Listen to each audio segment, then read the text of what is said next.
This is Talk of the Town, a weekly program featuring community events happening in and around Northeast Michigan. With your host, Bradley Summers. And get the latest from Alpena Community College with ACC President Dr. Don McMaster. And now, today's Talk of the Town.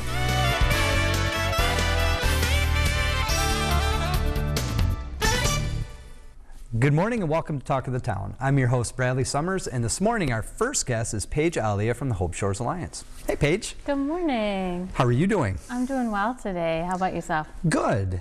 I know every month you have wonderful events and awareness opportunities to bring, obviously, awareness to a lot of things in the community for the survivors and the clients that you serve. And right now we're in Sexual Assault Awareness Month. Talk a little bit about some of the events that are going on. Absolutely. So Sexual Assault Awareness Month is one that's like really close to my heart because I started with Hope Shores as a volunteer, and this was one of the events that I used to volunteer and support with. So now getting to be on the other side of that as a staff member at Hope Shores, just like, I don't know, just all these different connection pieces that came together on a personal level. But this year we've been doing our Planting Seeds of Hope throughout our 5-county service area, and that has carried through. But we had an addition this go around where for our tabling events and outreach in schools, as well as a couple different businesses that have asked us to have table events, we brought along with us these little miniature flower pots. So we are literally planting seeds into the flower pots. So kids, adults, anyone really can come in, paint the flower pots and the rocks that we've continued to have. And then they get to choose where they're planting their rocks or planting their flower pots, whether they're sharing it with a friend, themselves, and growing and cultivating that plant, or they can leave them with us, and we are creating a rock garden, as well as for the flower pots, we make those available to survivors that we're working with. So just all different opportunities to kind of connect and cultivate just a little bit more love across our community. And at the tabling events, we're chatting with people just as like human being to human being, but also if somebody has questions or curiosities around the more serious side of what we do, the violence, the prevention, the support, we're there for that as well. When you're at these tables and you're going to these community events, what are some of the big questions that people are asking you? Yeah, so one of the biggest questions is, what do I do if somebody discloses to me? We get that a lot. And then we also get a lot of questions that are maybe a little more vague, but like curiosity around like what healthy dynamics and relationships look like. So we just start to share a little bit of the info there, or like validate if they like ask something like very specific, but you know, they're being vague, it's not them, but it's somebody else. Then we connect with them around like validating their experiences, like, oh yeah, that's not such a good thing that has happened, and maybe here's like some examples of like some healthier dynamics or things like that. But it's really all about believing, supporting, and validating when it comes to that first question of like, how do I support someone? I love that question because it's that first bit of we care, and to want to take care of and support other community members that are coming forward and being really vulnerable in sharing and disclosing. It means that if you receive that disclosure, there's already some trust there. So lean into that. Yeah, and having your experience as a volunteer and now working with the organization, you bring a plethora of knowledge, a plethora of knowledge base to the answers, and I'm sure there's a lot of passion that you exude when you're talking to individuals that bring these hard questions to you and those resources that are passed along, right? Absolutely. Well, and that's something that we do not only in my own experiences, but as a part of our onboarding process for new staff, is we offer and provide a lot of training in addition to continuing education throughout our time there. We support staff in continuing to grow and get educated, to have the resources and the supports and structures, the kind of that scaffolding to support our community members. And then we share that as much as possible across the community so that more and more people have the tools so that they can be really strong bystanders, so they can be really good supports and everyday advocates across the communities. And speaking of volunteers and positions at Hope Shores Alliance, talk about some of the open positions that are available and ways people can get involved. Absolutely. So I'm really glad that we kind of circled to that. We have really been growing and expanding, and we have currently 3 positions open. All 3 are a part of our advocacy team. So one is specific to a lot of our transitional housing. One is specific to working with our shelter programming as one of the lead residential advocates, and the other is an outreach and services advocate. So all are direct service based in just a variety of aspects, and we all do a lot of overlap, but also we have our kind of our specialty areas, if you will, within. So it's a great place to get started at our agency, and we provide the supports. And of course, if you're not looking for a job, we always are looking for more volunteers across all of our spaces, from our thrift stores to at our emergency shelter. We're looking for those supports. So lots of ways to get involved at Hope Shores. And it's just a simple phone call or a message on Facebook or something to get involved and to call and contact you, correct? Yeah, so our application process is through Indeed, as well as like if somebody emails us, we can give them the resources and info there, because some folks are like, yeah, Indeed, whether or not their application comes through, they can also email it to us, so we'll let them know like what resources we need. But the full descriptions of the jobs are up on Indeed, so that's the best place to go to check out and see what's available at Hope Shores. Excellent. And what's that phone number? Oh, our 989-356-2560. Oh, really putting me on the spot. I am there. putting you on the spot. I'm sorry. And just the last couple 30 seconds we have here, you have an event coming up on May 17th. It's Bowl for Hope, Beach Bowl Bash, and this is to bring people an awareness to your Oscoda region, correct? Yes, it's the first time we're hosting it in Oscoda. We've done bowling events in other counties, and Oscoda has been like asking for it, and particularly when we have a community saying, hey, we want this, we do our best to make it happen. So we're really excited. It's a great way to get to know some of our team members, our board of directors, our director, and as well as other team members who get to be involved. So it's going to be fun. There'll be a few different surprises in store, good prizes, all of that, and a really great way to support survivors in the community. So. And bowling fundraisers are always a lot of fun, and they bring a lot of people together and a lot of smiles, and of course, you know, the support for the organization itself. Absolutely. So. And we've appreciated all of the support all month long for Sexual Assault Awareness Month, from the library in Oscoda hosting one of the candlelight vigils to Alpena Community College, who this is our 10th year of co-hosting a candlelight vigil for survivors. So just want to give a shout out to ACC and the organizers there that make it happen each year. Well, excellent. Thank you so much, Paige, for being here and obviously talking about the great things that are going on at Hope Shores Alliance. And good luck to you on the next months of amazing activities, and good luck with your fundraiser coming up. Well, thanks so much. Appreciate it. And thank you all for joining us for the first segment. Stay tuned after the break for Annie Hepburn with the Alpena Senior Center. Welcome back, everyone. Our next guest is Annie Hepburn with the Alpena Senior Citizens Center. Hi, Annie. Hey, Brad. How are you today? Good. How are you doing? I'm good. We're always joking and laughing before we get on screen here, and I love that. It takes a lot of humor to do what you do in the community and work with populations, and that humor is so important, isn't it? It is. Sometimes it's how we get through our days, right? Right. Well, I know you have some major events that are coming up. First thing we want to really talk about is the Dementia Walk that's coming up in middle part of May.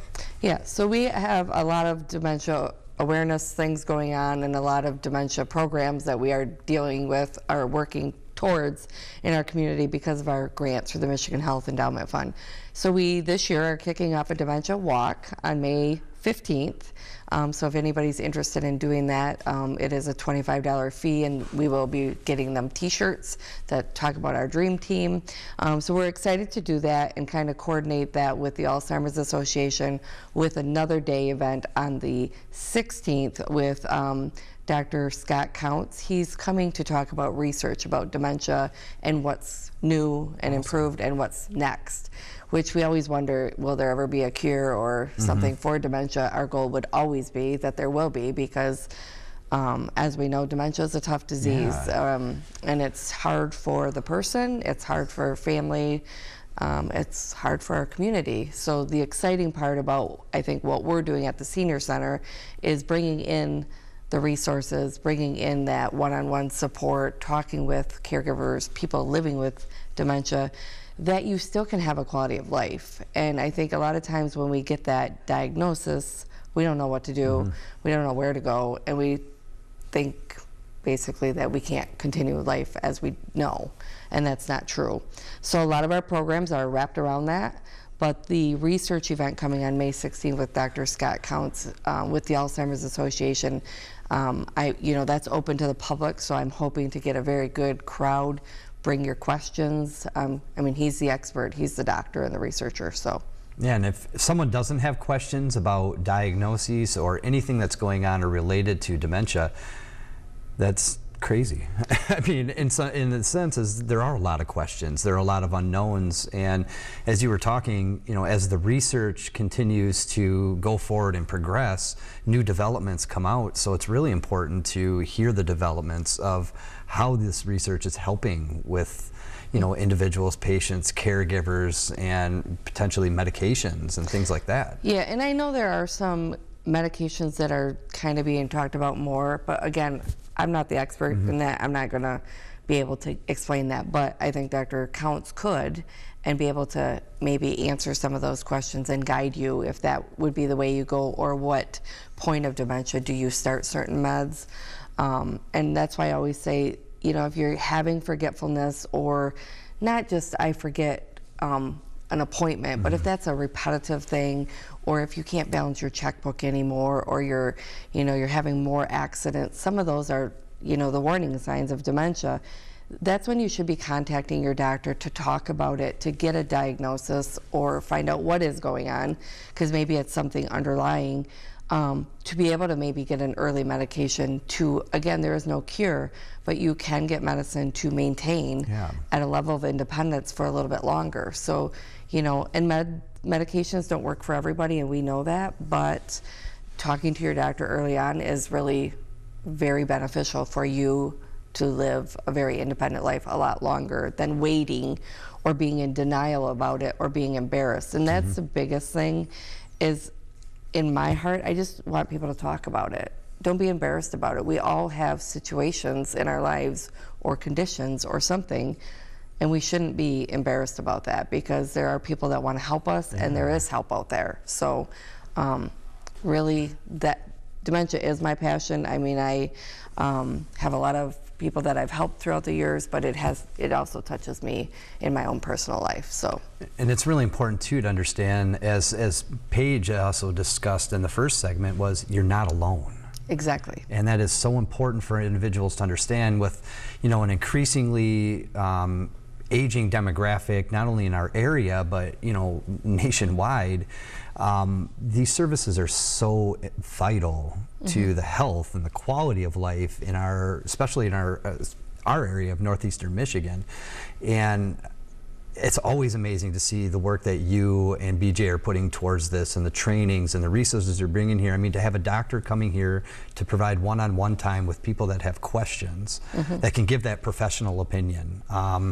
You're an amazing resource, and you have professional opinions, but it's incredible to have a doctor here as well.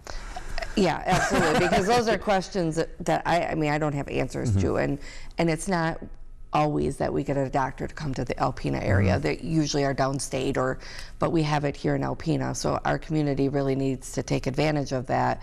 And with our dementia programs, all of our first responders, the police, sheriff, state police, they're all on board with this dementia program here at the center and the hospital. So the collaboration that we have on this grant is phenomenal, and the support that we've received so far is great, and it's just going to better our community as a whole. And thank you for bringing those resources. So we want to shift focus a little bit and talk about the fundraiser that you also have going on, which is in partnership with the Alpena High School Leadership Program called Game Night. Yeah, so the leadership class came to us about doing a fundraiser for the Senior Center, and we talked about a dance and all these things, but really we know that the seniors need socialization and fun, and I don't know that everybody would dress up, so we kind of took that into developing game night. So it's basically a $10 entry fee, and all those funds are going to go towards our Meals on Wheels program. But the students are so excited to come and be able to share game night with the seniors. So I think, as I always say, our students and our youth learn from our seniors, and our seniors learn from the youth, which we talk about all the time. But it's exciting to see how they're planning the whole event. So basically, we're giving them the space. That's awesome. And they're, you know, they made the flyers, they're doing the advertising and all of that. So it's really cool to have that partnership, and also for them to see what it means and what the value of the fundraiser will do for the seniors in Alpena. And it'd be amazing to see a 17-year-old get beat by one of the seniors in pinochle or bridge, which would be great. Yes. Or blackjack, or especially euchre. Right, yeah, so they can bring their own games. You know, we're asking them to call ahead, reserve a table to the senior center, and like I said, it's a $10 entry fee, and that's just to help with our fundraising with Meals on Wheels. Absolutely, and that's such a huge, vital program to our area. Yes. Well, thank you. It's already the end of the segment. It's amazing. But thank you again for being here. And all of the funds, I hope, come together for the Meals on Wheels program. You have both successful fundraisers coming up, and continue your awareness work in our community. Thank you. Thank you for having me. Thank you all for joining us as we continue to learn about the world of nonprofits in our local community. Stay tuned after the break for the ACC segment. Greetings, everyone, and welcome to Talk of the Town. I'm Dr. Don McMaster, president of Alpena Community College. I'd like to take our time together this morning and talk a little bit about things that are going on this week and things that have kind of gone on this week behind the scenes.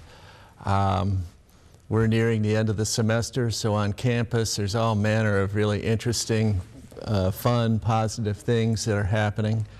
End of semester activities, sporting events, art show. This week really kicked off Sexual Assault Awareness Month. It's an important activity at the college to bring awareness to sexual assault and get both men and women to align against it. Very proud of that effort, kind of a grassroots effort at the college, and it's significant. But behind the scenes, there's also lots of things going on.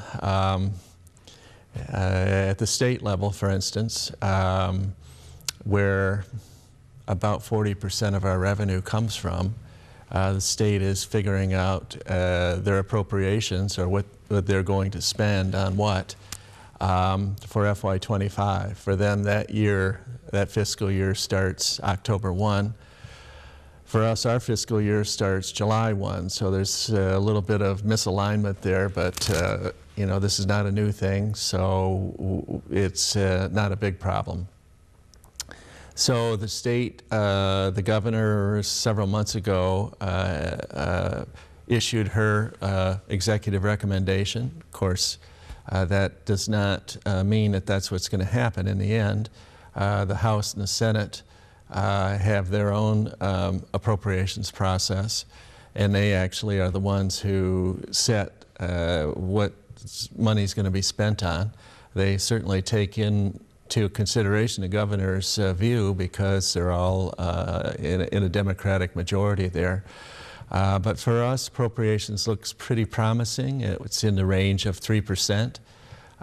For us, if we're getting $6 million from the state or slightly more, you know, we would get 3% more, so $180,000 more than we had the year before.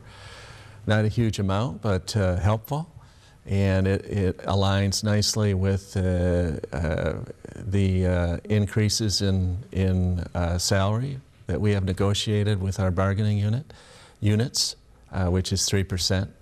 And also the raises that administration would get, of course they're not in a bargaining unit, is also 3%. And we're anticipating raising tuition and fees a total of 3%. So that's where all those figures kind of tie together. But also at the state, there's there's avenues for the college that really we need to push on and do. And I just wanted to give you kind of a short list of those. One I've talked about a fair amount, and that is the solar array. We are seeking $4.6 million in grant funding to site a 6-acre solar array on college property down Woodward. Our proposal is in the mix of other proposals being scored by the state.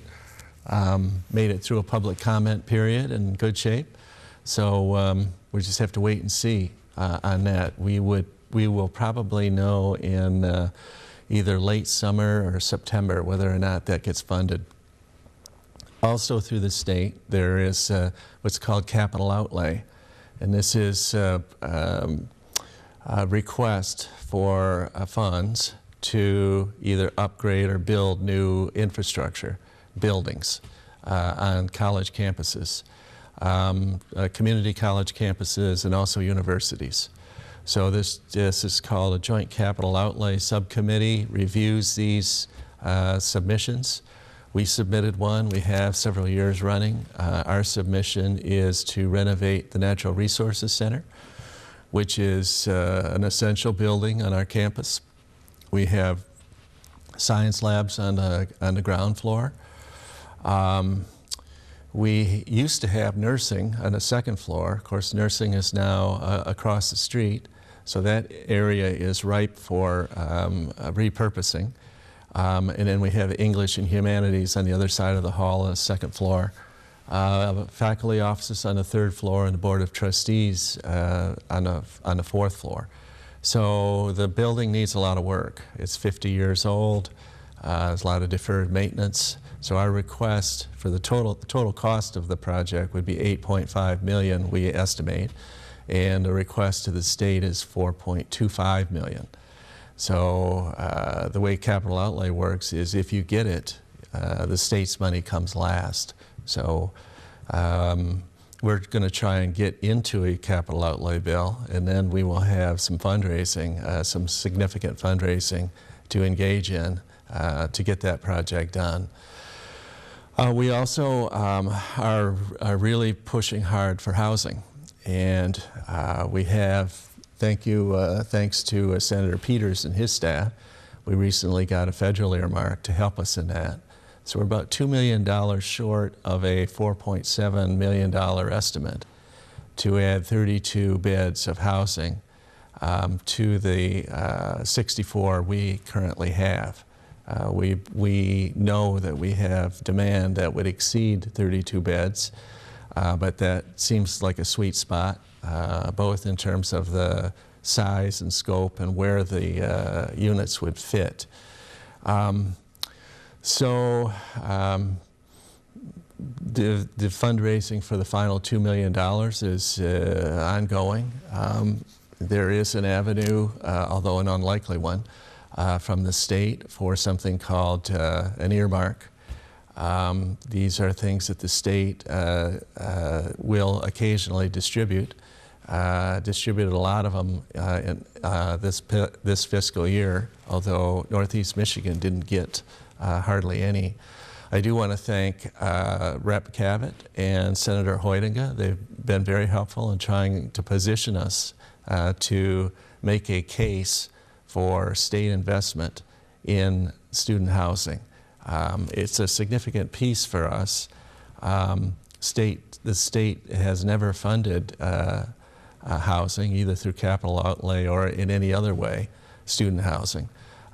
So we're trying to kind of blaze a new trail here, but the need is real, and the dollars would be spent on that, and that's a key piece. So we do have other things in front of the state, smaller things, but that is kind of a short list of what we have going on, and that's what I spent a fair amount of this week doing in Lansing. So wish me luck. Thank you folks for watching Talk of the Town. We'll see you again next week. This has been Talk of the Town with your hosts Bradley Summers and Dr. Don McMaster. For a list of community events taking place in Northeast Michigan, please visit our website at WBKB11.com and click on our community link. This has been a Queen Bee's Knees LLC production, a Morgan Murphy media company. All rights reserved.